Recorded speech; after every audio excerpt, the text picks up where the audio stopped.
होगा। आदिवासियों की हत्यारी हेमंत सोरेन सरकार शर्म करो। आदिवासियों की हत्यारी हेमंत सोरेन सरकार शर्म करो। हेमंत सोरेन हाय हाय, हेमंत सोरेन हाय हाय। आदिवासियों की हत्यारी हेमंत सोरेन सरकार शर्म करो। बाबूलाल मरांडी जिंदाबाद, बाबूलाल मरांडी जिंदाबाद, बाबूलाल मरांडी जिंदाबाद, सीपी सिंह जिंदाबाद, नवीन जायसवाल जिंदाबाद, वरुण साहू जिंदाबाद। सबके बीच राज्य के लोकप्रिय विधायक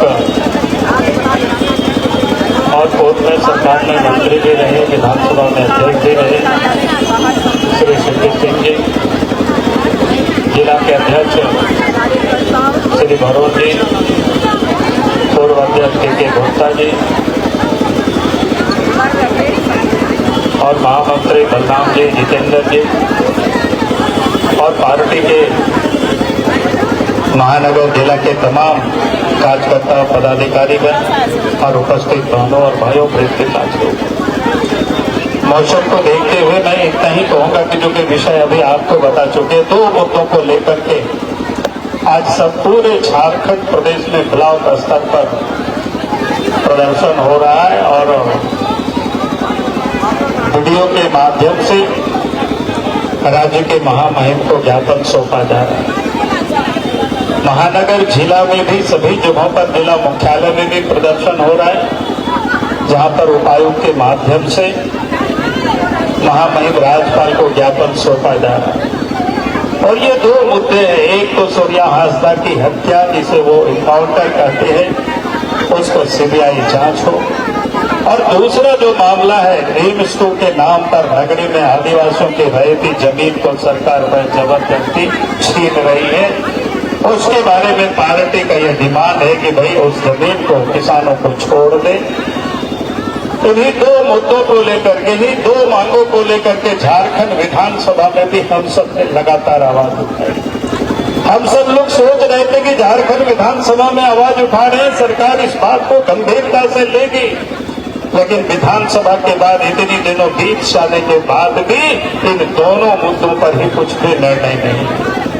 और इसलिए पार्टी उसी समय भी कहा था पार्टी के हम सदन से लेकर के सड़क तक लड़ाई लड़ेंगे, और उसी को मांग को लेकर के आज हम सब लोग सड़कों पर उतरे हुए। आप सबकी जानकारी के लिए हमने कई बार बताया भी और आप सबको अखबारों में भी देखे। सूर्या हांसदा के कहते हैं कि अपराधी है, लेकिन वास्तविकता क्या है? सूर्या हांसदा एक राजनीतिक और सामाजिक व्यक्ति थे। वो बोरियो विधानसभा से एक बार नहीं बल्कि चार बार वो चुनाव लड़े थे और वहां काफी वो लोकप्रिय थे, और अपने घरों पर ही जो विद्यालय चलाते, 250-300 बच्चों को पढ़ाते भी हैं, मुफ्त में भोजन और वस्त्र की भी व्यवस्था करते हैं। यानी एक राजनीतिक कार्यकर्ता के साथ साथ एक सामाजिक कार्यकर्ता भी थे। और आप सबको पता है कि लाल मटिया का क्षेत्र, उसी क्षेत्र में बोरियो विधानसभा में भी साहेबगंज जिला का वो गिरजा चौकी है, मांडरू है, जहां पर पत्थरों की खदानें जहां इलीगल होता है। आज झारखंड सरकार तो इलीगल काम में ही लगे हुए हैं, इलीगल करने वालों को संरक्षण दे रहे हैं, चाहे पत्थर हो, चाहे बालू हो, चाहे कोयला हो। इलीगल यहाँ से चोरी हो रही है, धुलाई हो रही है। सूर्या हांसदा उसका विरोध करते थे, माफियाओं का विरोध करते थे, भ्रष्ट अफसरों का विरोध करते थे, उन लोगों के आंखों के वो किरकिरी बने हुए थे। और एक सुनियोजित षड्यंत्र के तहत उनको देवघर जिला के मोहनपुर थाना के बगल में एक नावाडी गांव है, जहां रिश्तेदार क्या रुके हुए थे, बेहोश से इलाज करके लौटे तो उनको सादे वस्त्र में पुलिस जाकर के पकड़ करके मोटरसाइकिल से ले जाते, उनकी पिटाई होती है, गारंट दिया जाता है, मार दिए जाते, फिर बाद में एनकाउंटर दिखाए जाते।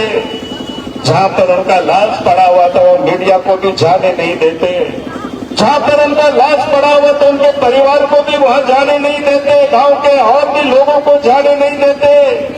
और वहां से लाश को सीधे ला करके पोस्टमार्टम करके परिवार को सौंपते हैं और बाद में वहां लोग जाते हैं तो वहां कोई खून का धब्बा भी नहीं दिखता है। अगर कोई इनकाउंटर होता, गोलियां लगती तो आदमी में गिरता है तो वहां खून भी गिरता है, लेकिन इसे साफ होता है जब खून भी नहीं गिराता और उनके शरीर में दाग भी दिखता है तो साफ लगता है कि उनको मार दिया गया और वहां जाकर के फेंका और इनकाउंटर दिखाया गया। और इसलिए हम सब लोग मांग करते हैं उनकी जांच सीबीआई से होना चाहिए। दूध का दूध, पानी का पानी हो जाएगा। सरकार कहती है उनके अपराधी थे तो अपराधी, उनके ऊपर केस तो करेगा ही माफिया वाले। उनके ऊपर जो केस था उसमें से 24 में से 12-14 केस पर बरी हो चुके थे। 5 केस पर उनके बेल भी हो गया था।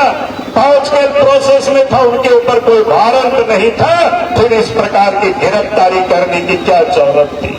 ये साफ दर्शाता है कि उनको गिरफ्तार करके मार दिया गया है और सरकार के पुलिस, सरकार के संरक्षण में ये घटना को अंजाम दिया गया है। और तभी राज्य सरकार, हेमंत सोरेन की सरकार सीबीआई की जांच से वो डरते हैं। अगर वास्तव में सरकार निर्दोष है, उनकी इनकाउंटर हुई है तो सीबीआई जांच को रेफर कर दे। दूध का दूध, पानी का पानी हो जाएगा, लेकिन सरकार उसे भाग रही है और इन्हीं मांगों को लेकर के आज यहाँ प्रदर्शन ले। दूसरी जो मांग है रांची के ये जो और क्या कहते हैं नगरी में, वहां रिम्स 2 के नाम पर किसानों से जमीन छीनने की सरकार प्रयास कर रही है। भाई रिम्स 2 तो आप कहीं भी राज्य के आसपास बंजर भूमि की जमीन कमी नहीं है, पथरीली जमीन की कमी नहीं है, लेकिन वो जमीन तो खेती की जमीन है। और वहां के नागरिक, आदिवासी आज से नहीं वर्षों से संघर्ष कर रहे हो जमीन को लेकर के। 56 और 57 में भी जब बिहार सरकार थी तो कृषि विश्वविद्यालय के लिए, फार्म हाउस के लिए वो एक्वायर करना चाह रही तो उस समय भी लोगों ने विरोध किया था। और उस समय बिहार के तत्कालीन मुख्यमंत्री थे, रांची आए और जमीन पर जाकर के देखा कि वास्तव में लोगों की खेती जमीन है आदिवासियों की। और उस समय उन्होंने कहा कि आदिवासियों की जमीन छोड़ दीजिए, इसको एक्वायर नहीं करेंगे, लोग खेती बाड़ी करेंगे। और उन्होंने किसानों को छोड़ दिया और लोग राशि काटते रहे उस समय से और खेती करते रहे, मालगुजारी में लोग देते रहे। 2012 में सरकार की थोड़ा कुदृष्टि पड़ी थी, IIM और IIIT के नाम पर। उस समय भी लोगों ने संघर्ष किया, लोगों के ऊपर केस मुकदमे हुए, लेकिन जमीन को फिर हलचा लिया। लेकिन इस समय झारखंड के हेमंत सोरेन के नेतृत्व में सरकार है। अपने को कहते हैं आदिवासी सरकार, आबुआ सरकार, लेकिन आबुआ सरकार ही आबुआ आदिवासियों की जमीन को हड़प रही है, खेती की जमीन को हड़प रही है, रहती जमीन को हड़प रही है। और इसलिए हम कहेंगे कि आज राज्य के मुख्यमंत्री वहां जा करके देखे। और 24 तारीख को तो वहां गांव के लोग, आसपास के आदिवासी एकत्र हुए और जो 2 तार लगाए हुए थे, काटिली बाड़ लगाए हुए थे, उसको लोगों ने हटा दिया। वहां लाठियां चली, हंसू खेत छोड़े गए, लेकिन जनता उससे भयभीत नहीं हुए। यानी उस जमीन के प्रति लोगों की जो प्यार है वो किसी से छुपा हुआ नहीं है। इसलिए सरकार से हम लोग ये मांग करते हैं, सरकार वो जमीन